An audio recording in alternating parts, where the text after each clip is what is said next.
Hello friends, তো আপনারাও কি এরকম বক্সের ভিডিও করতে খুব ভালোবাসেন এবং প্রায়ই আপনাদের হাতের মোবাইল ফোনটি দিয়ে এরকম বক্সের ভিডিও করে থাকেন?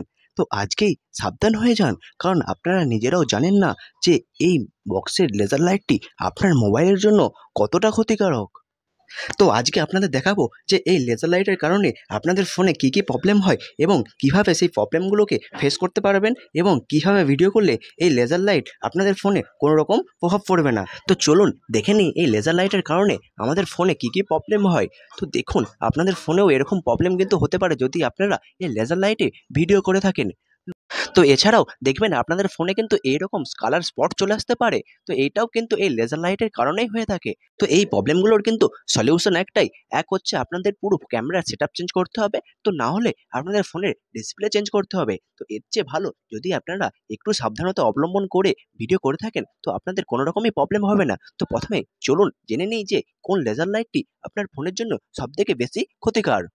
তো চলুন প্রথমে আপনাদের একটি ভিডিও দেখাই। তো এই ভিডিওটিতে দেখতে পাবেন যে অনেক রকমের কিন্তু লেজার লাইট রয়েছে, কিন্তু এই লেজার লাইটটি কিন্তু আপনার ফোনের জন্য অতটাও ক্ষতিকারক নয়। তো এই পরে যে ভিডিওটা দেখুন, এই ভিডিওটিতে দেখতে পাচ্ছেন যে এই লেজার লাইটের মাঝে একটি গ্রিন কালারের লেজার লাইট রয়েছে, যেটি হলো মেন লেজার লাইট, যেটা আপনার ফোনের জন্য সবথেকে বেশি ক্ষতিকারক।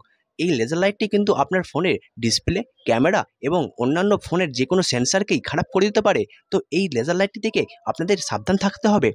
তো আপনাদের অনেকেরই মনে এই কোশ্চেনটা থাকতে পারে যে ডিএসএলআর ক্যামেরা বা অন্যান্য যে কোনো ভিডিও ক্যামেরার ওপরে কি এই লেজার লাইটের কোনো রকম প্রভাব পড়বে? তো আপনাদের জানিয়ে দিই যে ক্যামেরার ওপরে কিন্তু এই লেজার লাইটের কোনো রকম প্রভাব পড়ে না।